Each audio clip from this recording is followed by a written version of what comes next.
തിരുവനന്തപുരം മഞ്ചിയൂർ കൈതമുക്കിൽ അപകടാവസ്ഥയിലായ കെട്ടിടം ഉദ്യോഗസ്ഥരെത്തി പൊളിച്ചു നീക്കി. മാതൃഭൂമി ന്യൂസ് വാർത്തയ്ക്ക് പിന്നാലെയാണ് ഈ നടപടി. കെട്ടിടം പൊളിക്കാൻ തഹസിൽദാർ കഴിഞ്ഞ ദിവസം ഉത്തരവിട്ടിരുന്നു.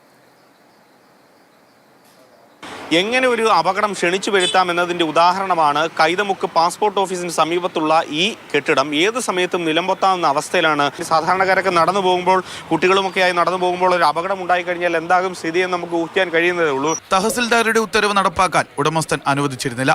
ഇതിനു പിന്നാലെയാണ് പൊളിച്ചു നീക്കൽ നടപടി ഉണ്ടായത്.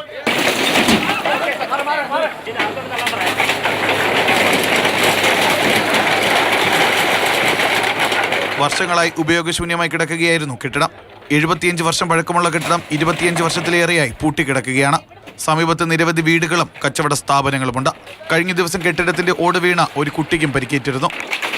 ഒരാഴ്ച കൊണ്ട് ഇതിങ്ങനെ കെട്ടിടം ഇങ്ങനെ മലന്ന് റോഡിലോട്ട് വന്നുകൊണ്ടിരിക്കുകയാണ്.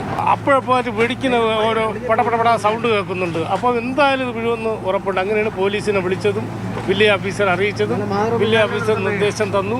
എന്തുകൊണ്ട് അത് അപകടം ആർക്കും ഉണ്ടാവരുത്. കഴിഞ്ഞ ദിവസം മഴ കനത്തതോടെ കെട്ടിടത്തിന്റെ ഒരു ഭാഗം റോഡിലേക്ക് ചരിഞ്ഞിരുന്നു. ഇതിനെ തുടർന്നാണ് നാട്ടുകാരുടെ പരാതിയിൽ ഇപ്പോൾ നടപടി ഉണ്ടായിരിക്കുന്നത്. മാതൃഭൂമി ന്യൂസ്, തിരുവനന്തപുരം.